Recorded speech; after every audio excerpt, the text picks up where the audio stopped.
So it's really a great pleasure to introduce Ana Gonzalez from Max 4. She just recently returned from the USA, where she was in Stanford for 18 years. But for the few people who don't know, I'm sure she'll talk a lot about this, but currently Max 4 in Lund is the most powerful synchrotron in the world. It's great. And so we're going to hear about the future plans for Max 4 from Ana.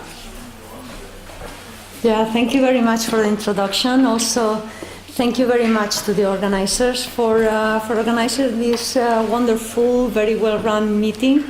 And I already suggested that there should be more of them. And thank you again for inviting me to talk about the new kid in the block, a new member of the family in the synchrotrons in Europe.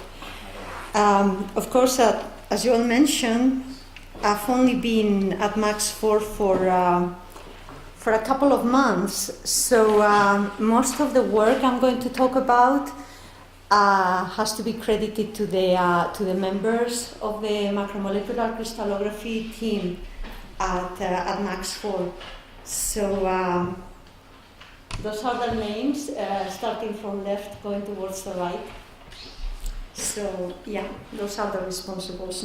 Maybe not so much me. I haven't had time to do so much. This is the outline of the talk. It's going to be divided roughly in two parts. First, I'm going to talk a little bit about Max 4 and the macromolecular crystallography beamline biomax. I'm going to give an overview, talk about the special properties of the source and the beamline, what we can do right now as of today, and then the second half will be more within the subject of the workshop. I'm going to talk about remote experiments. We don't have a remote access program yet, but we do have a plan. So I'm going to tell you about what we plan to do, how we're going to run it, and also what the timeline for implementation is. So the Max 4 is actually not it's not just a synchrotron. It's actually a large complex. It has three different X-ray sources. They are all fed by the linear accelerator. And here, this thing here is like a baby ring, low energy, 1.5 keV, and that was designed as a replacement for the old Max Lab ring. It had a very faithful community of users, and they said, no, you cannot just close us down. You have to build a replacement. So that's it. Then there's the large 3 GeV ring.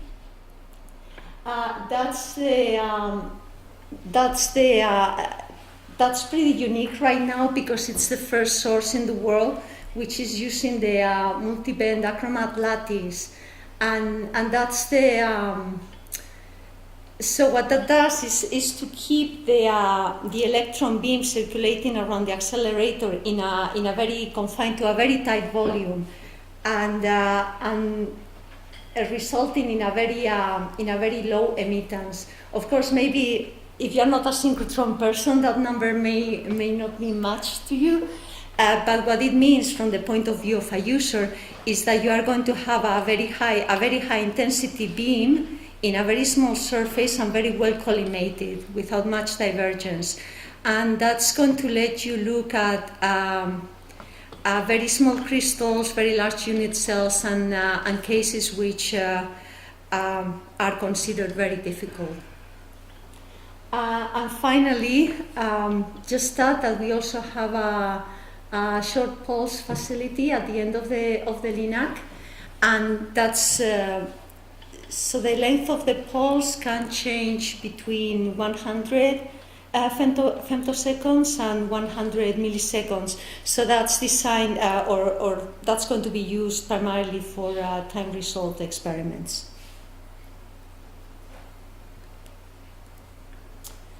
So this is the status of the source. Both rings are operational. They are being injected and there are electrons running around. The 3GeV ring, which is an interesting one for our purposes, can go up to 300 milliamps. It's been demonstrated at some point. I haven't seen it yet. Usually it's been operating most of the time at 150 milliamps, very stably. And last time I saw they were actually using 180 milliamps. So the idea is that they will gradually ramp up the beam intensity, and that of course that will translate in more photons at the sample. Let's see. Currently there are 3 beamlines in the large ring which are accepting general users. One of them is, I circled it in red, it's Biomax, is the beamline where we are working. And another beamline which is also accepting users and it's of potential interest for biology is Nanomax. It's an imaging beamline. Other beamlines which with potential biological applications which are coming online soon are Balder, dedicated to X-ray absorption spectroscopy, COSAC, small angle scattering, Softimax, another imaging beamline at low energy, and also the pulse source Femtomax. All the other beamlines are in the large ring. And very, very recently, we got news that we got funding to build a second macromolecular crystallography beamline, microfocus, therefore the name Micromax. So moving on to Biomax. This is a schematic of the optics. It's pretty standard for an undulator beamline. You have a double crystal monochromator, which provides a fairly large energy range between 5 and 25 kV. Then we have a couple of kV mirrors to focus the beam. And the idea for the beamline is that since it is going to be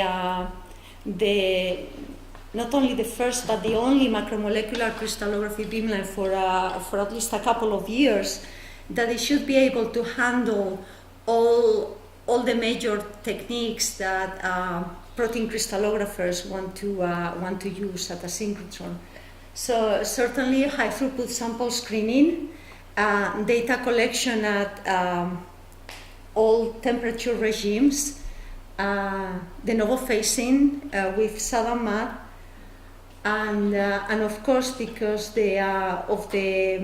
of the characteristics of the source, we can focus the beam to a pretty small size with a very low divergence. So it's also very well suited to experiments with microcrystals. We are capable of resolving very large unit cells, 1,000 Armstrong and thereabouts. And we also want to start a facility to do serial crystallography. Of course, now that Micromax will come online, it will be superseded. We will have an even smaller focus beam with a higher intensity. So some of these applications will probably move over to Micromax, but that's still in the future, a few years in the future. This is what the hatch looks like. So you can see there, that's the MD3 microdiffractometer, single axis. Then there you can see the back of the Dectris Eiger detector. It's a pixel array detector. That's the sample changer robot, Isara. We have a sample preparation lab attached to the beamline, and there's a biolab which is just across the corridor from the beamline. That will be for users who actually want to do some sample preparation in situ.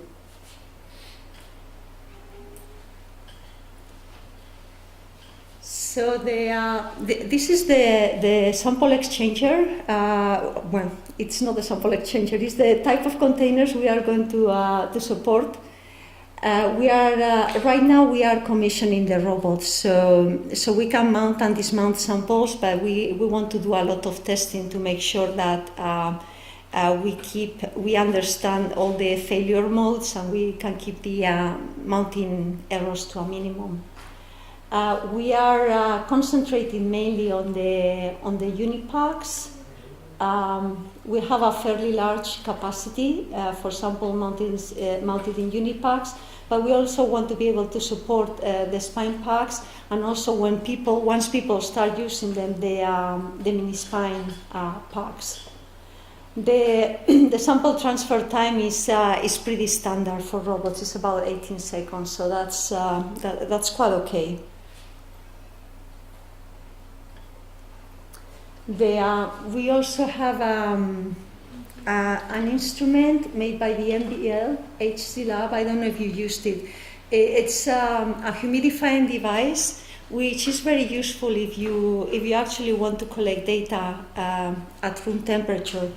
There's been an increase in interest about these experiments because it's been shown that when you cryocool the crystals, you can trap some conformations which may not really reflect the behavior of the protein in physiological conditions. So if you want to do a room temperature experiment, it's very useful to be able to keep the crystal at an ideal humidity, and this device achieves that. Then the detector, as I mentioned before, is the Chris Iger. It's not the only detector of this kind. There are several of these implemented at different beamlines. It has no readout noise and very fast readout. So that's very nice because you have the possibility to increase the quality of the data by increasing the signal over background ratio.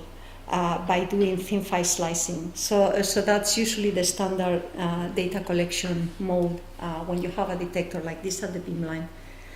It has a fairly large sensitive area, small pixel size, and we are writing out the files in this HDF5 format. So we are packing 10 images together and writing them as a file. However, we are also doing data streaming as single images to be able to do data processing on the fly. Not that there's really a chance to catch up with data collection. But that's what we're doing. The data sets are large. Fortunately, this format compresses rather nicely. This is a scheme of the IT environment, and the thing which is relevant for you to know about this is that the data are stored locally just for a few days. Simultaneously with data collection, we are transferring the data over to a more longer-term archive hosted by Lund University. It's called Lunark, and that's the place where you go and look at your data and transfer it from. There's this tool called Globus. That's the URL, and many universities and scientific institutions have got an account with Globus that you can use to get the data. And if your institution doesn't happen to have an account, you can also create a personal account. So, that will be the standard data transfer mode. MXQ3 is the program we are using for data collection.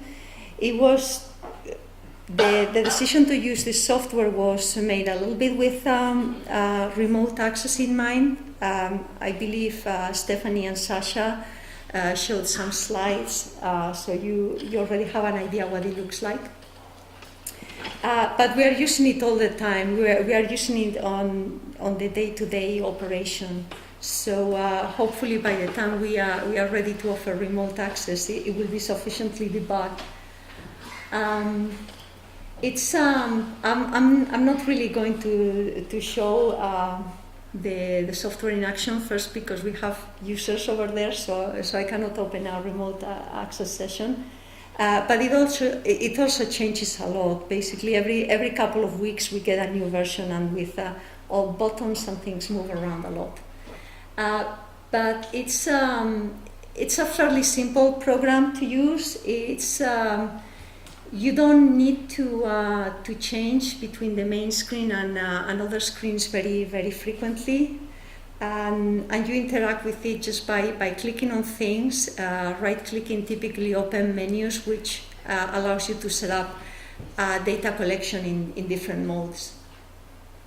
It also connects, of course, to all the Beamline instrumentation servers, and also it launches data processing automatically. And then after the data collection is done, you get a link, so you can open a web browser in SPI-B, and you can look at the results. SPI-B,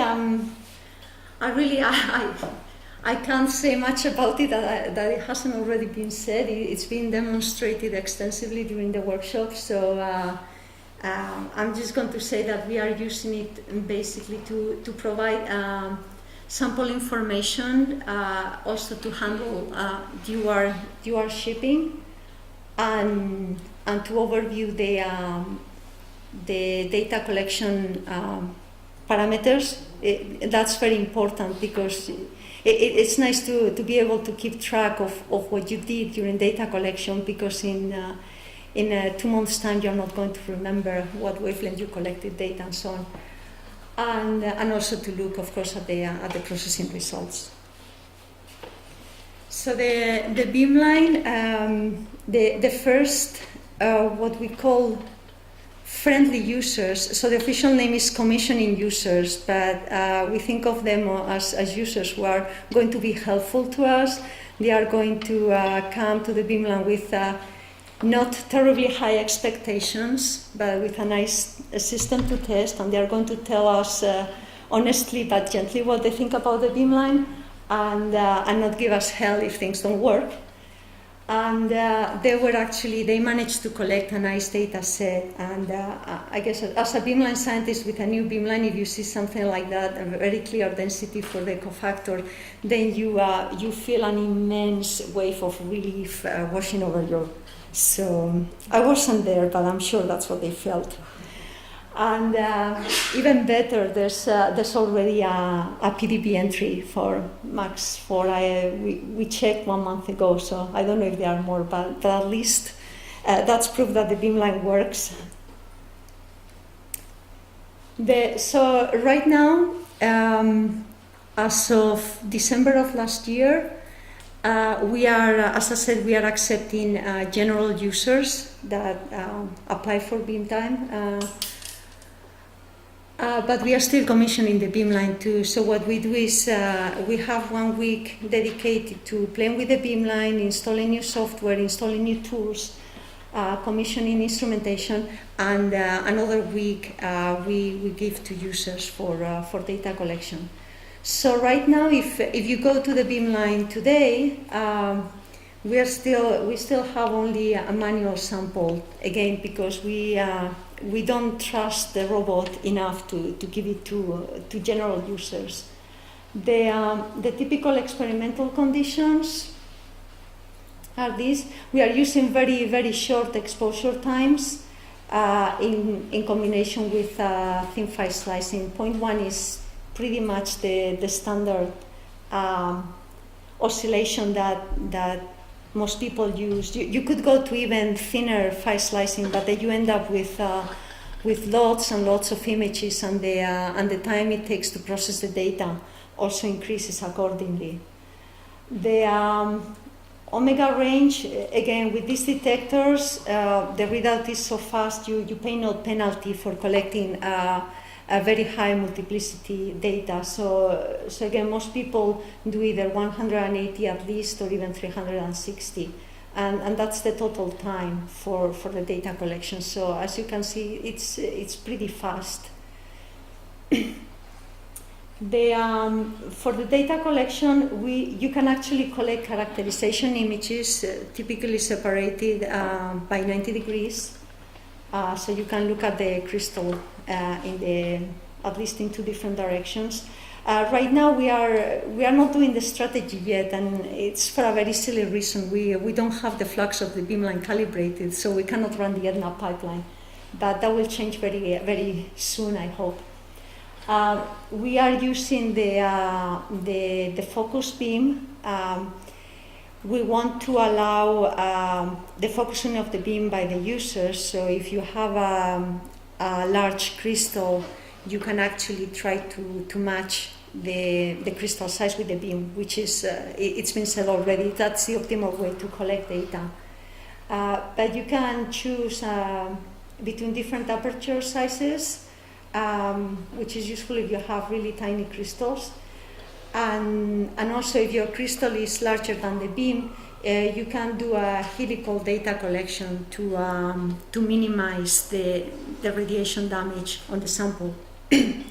Or rather to distribute the radiation damage over the entire volume of the crystal. For the data processing, we have 3 automated pipelines implemented, running in parallel, FastTP and EDNA, which to me give very similar results, and AutoProc, which it's terribly, it feels very, very slow compared to the amount of time it takes to collect the data, but it can give better results, particularly in difficult cases.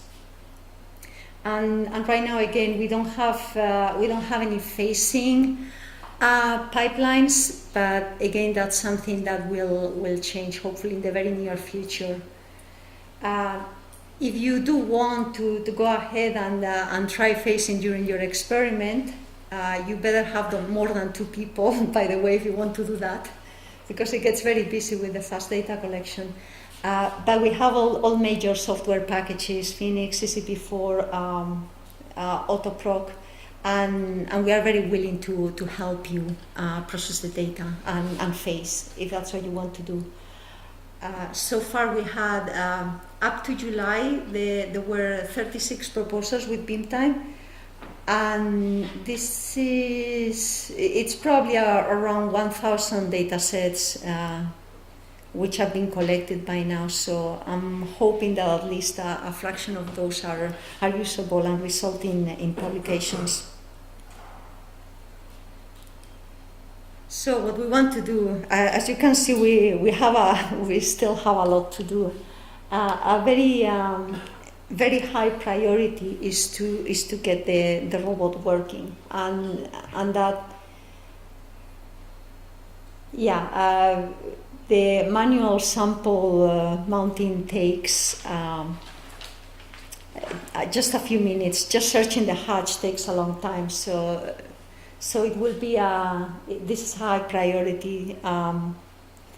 Both to make the use of beam time more efficient and also to make ourselves more attractive to users. Because right now many people is like, I have to mount a sample manually. I don't remember how to do that. I was actually like that.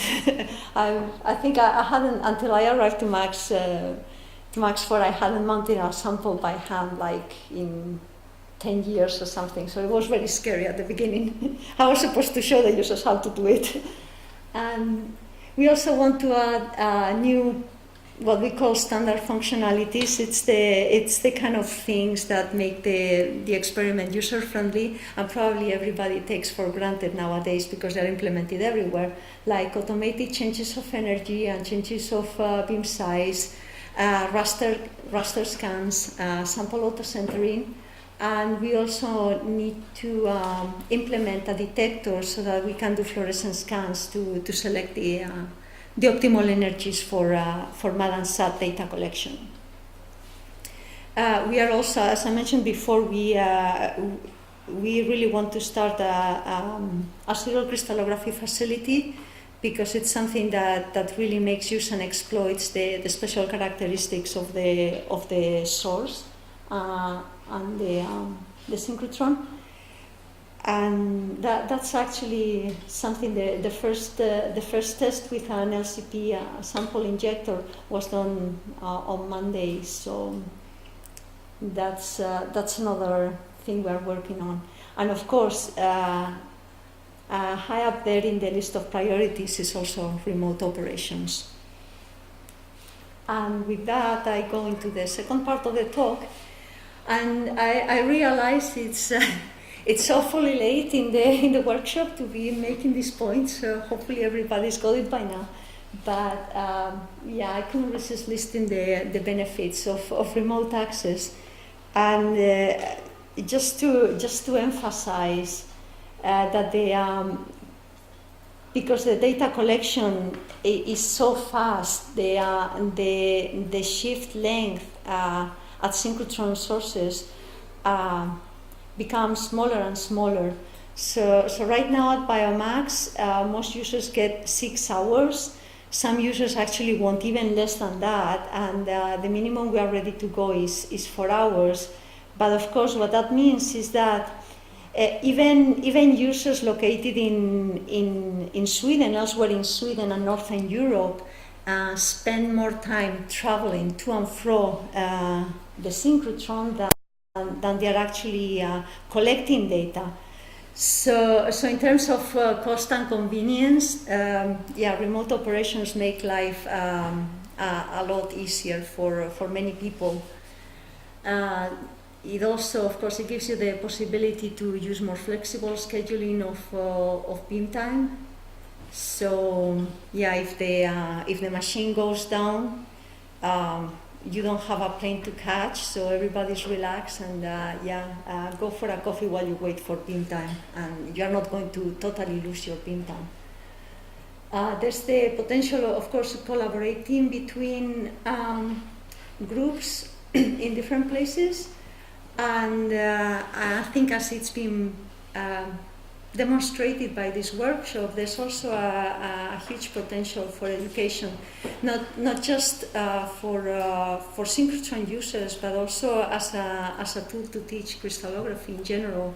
And just imagine that you are teaching a course, crystallography at the university, and in the classroom you connect to a synchrotron and you do data collection right there, so they see what it looks like. That's a very exciting possibility, and I think it's underused for that purpose.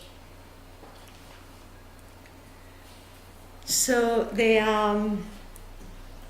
philosophy we want to apply to remote experiments at Biomax is that in look and feel, it shouldn't be very different to collecting data locally at the beamline. This is something I got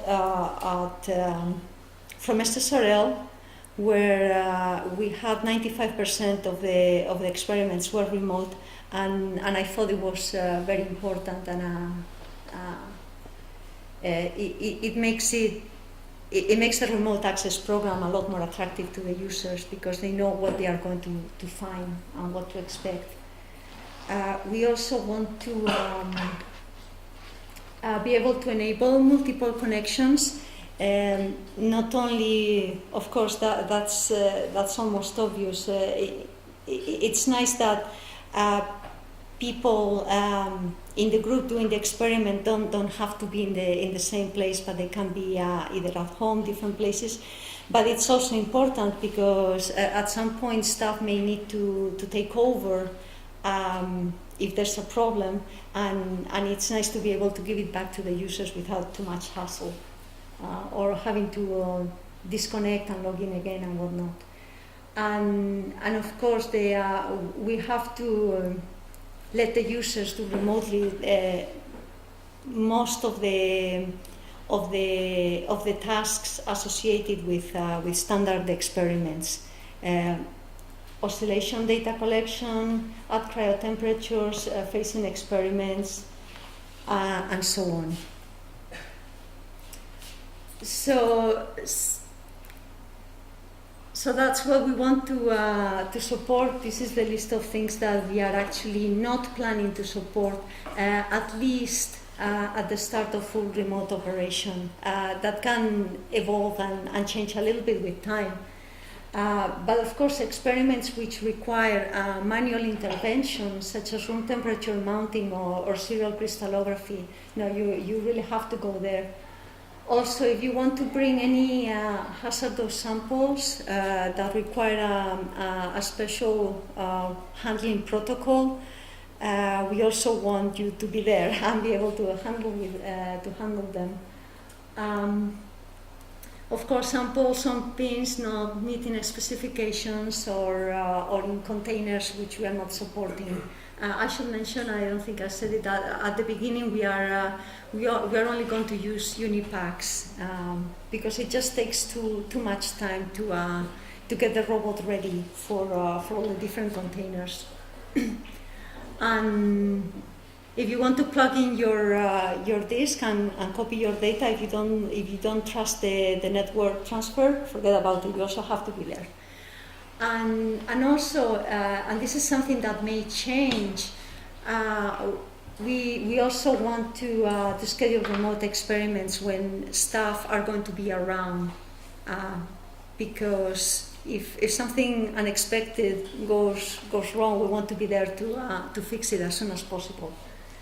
However, even in all of these cases, we still plan to allow what we call hybrid remote access, and that means that there's a poor soul at the beamline dealing with all this stuff, and the rest of the group are following the experiment or doing the experiment from the comfort of their beds or their favorite sofa.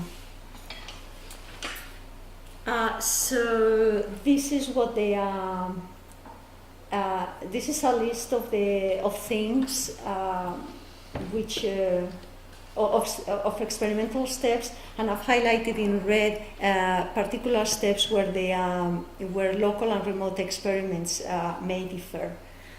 You may notice that for at the preparation stage, there's really not much difference. So proposal submission, beam time applications, safety declarations, and so on will be the same.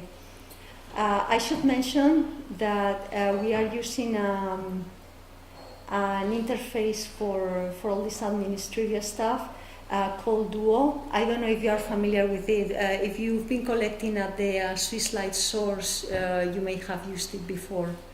I don't think it's used either at ESRF or Diamond, so I thought I'd mention it. The good thing is that because you are not going to be on site and you are not going to be subjected to radiation hazards or any other hazards present at a large-scale facility, safety training would not be necessary. So that's a big advantage of remote data collection, of course. And I talked already about ASPIB and how we're going to use it to handle shipping. Now, during the beam time, there are going to be some differences, of course. There are a big difference between remote and local experiments is that we are not actually there hovering over you and telling you what to do or not to do. We need to rely that you know at least how to get started and collect data,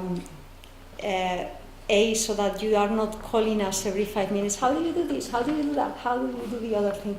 And also in our particular circumstances with a brand new beamline and so on, with software that changes very rapidly, we don't want to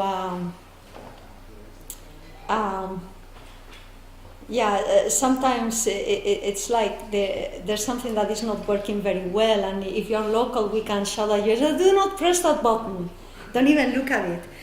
If you're remote, of course, we cannot do that. So So we want to make sure that everybody who starts, who collects data remotely, is already fairly familiar with the beamline and the software. And we are going to achieve that by, hopefully, we are going to achieve that by requesting that at least one representative of the group has done at least one experiment locally at Max 4, so they can train the rest of the group and on how to collect data. And moreover, since things are changing and evolving continuously, we will request refresher training every year, and hopefully we won't be doing this forever. The interaction with support staff, of course, it will be all the shouting will be done by the phone. But we also have a very nice chat tool that has been implemented in MXQ3 very, very recently. And that's useful not just for interaction with staff, but also for interaction between different members of the group. The data collection and processing will be very similar, of course. MXQ3 and iSpyD are available everywhere. You have the same access to the data processing programs.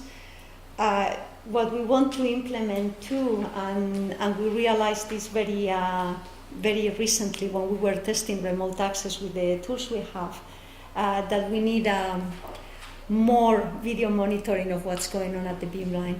And we'll implement something, we haven't decided yet, but it will probably be something like what Neil was showing in Diamond, SyncWeb or a similar tool, or some video also in MSQ3.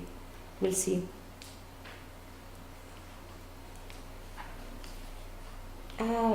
As for the connection tools, there will be, we are planning on having two different modes to connect to the beamline. Since we have all these data collection and data processing tools, which are web browser based, it would make sense that you don't need anything else. You can collect to the beamline to do the experiment on a web browser, look at your results on the web browser, connect to and transfer your data via web browser. So in the optimal case, you may not need any more.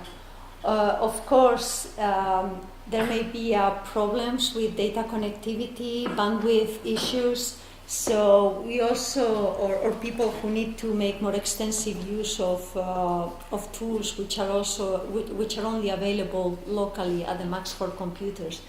So we also want to enable connection through some kind of thin client, and it could be no machine, which is what everybody tends to use. But we are also looking at other tools, similar tools like ThinkLink. And in either case, this is what it's going to look like. So you are going to have a remote Linux desktop, and it's going to be nicely configured. You'll have a series of icons that you can click to access to the different tools you need for data collection and data processing. So even if you are not a Linux expert, you'll still be able to get by easily. We'll require two-step authentication for safety reasons, but the username and the password will be the same ones you use for local access, and we are planning to use also the same username and password for all the different applications, so you don't have to learn 3 different passwords, which would be a real pain in the neck. There are already too many passwords. So this is probably the most interesting slide in the talk from your point of view, the timeline where we are planning to offer this.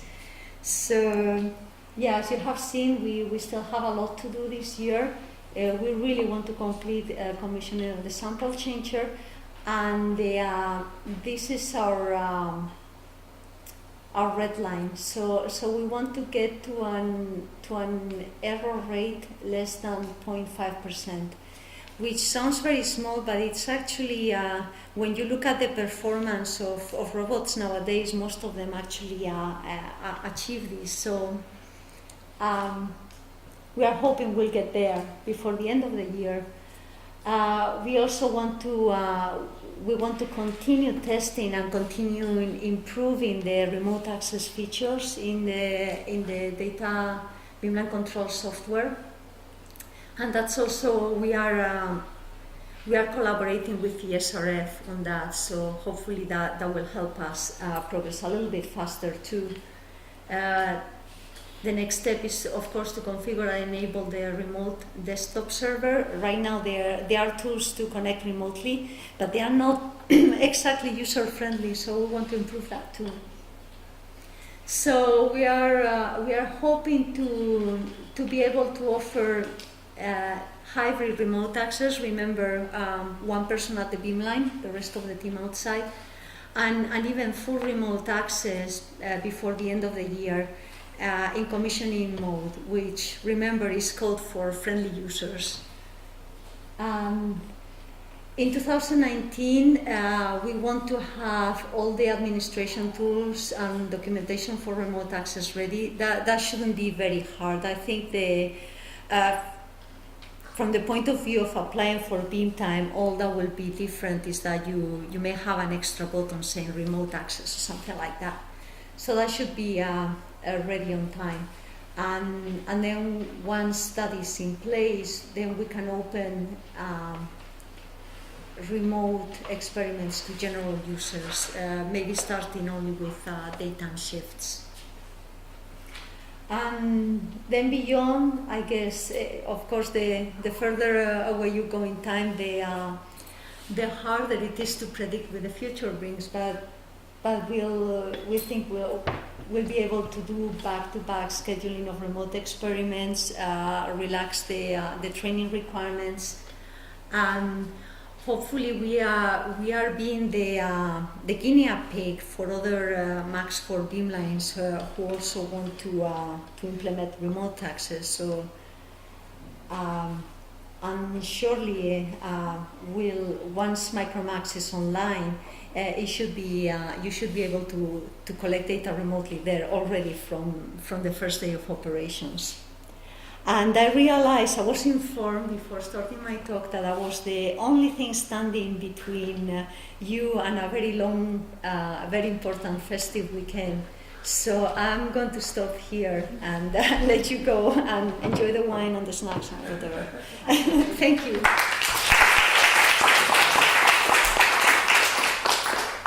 Great. Thank you, Anna, very much. Talk is open to questions or comments. Rick. Does your sample changer also read the feedback of? It can. We were not thinking of doing that. We were more concerned about reading the barcode in the pack, because we want to make sure that we don't mix up the. We tell you, okay, your pack is in position number 1 and it's not actually in position number 5. But yeah, do you think that would be very important to read the barcode for each sample? We are worried that it would add up time to the mounting and dismounting cycle, but I guess some of these things are subjected to user feedback too. The barcode reading at Diamond is about a second or so. Okay, so it's pretty fast. It's on the motion path, we just have a camera pointing it, pauses for a second, and then moves on. Mm-hmm. So that there's not a big time penalty associated with it. At least not the work itself. So we probably look into that. Yeah. I think it's a good idea based on the experience that we had, that either you put the lead of the unipack, the wrong lead on the wrong unipack, or you choose a different pack and then you end up, collecting data at different crystals. Yeah, so yeah, what we were thinking of doing is reading, yeah, at least one barcode to identify the unique pack. And when it comes to sample by sample, we were not really sure about that. So we haven't been worried about that. We haven't been trying to commission that part.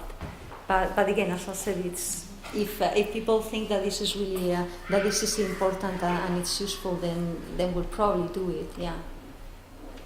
I think in practice, different researchers will contribute their samples to a joint shipment. It's very easy to take. Yeah, certainly. If you mix them, if you use different packs, there wouldn't be an issue. But if you put samples from different people in the same pack, then yeah, I can see how it can happen. Yeah.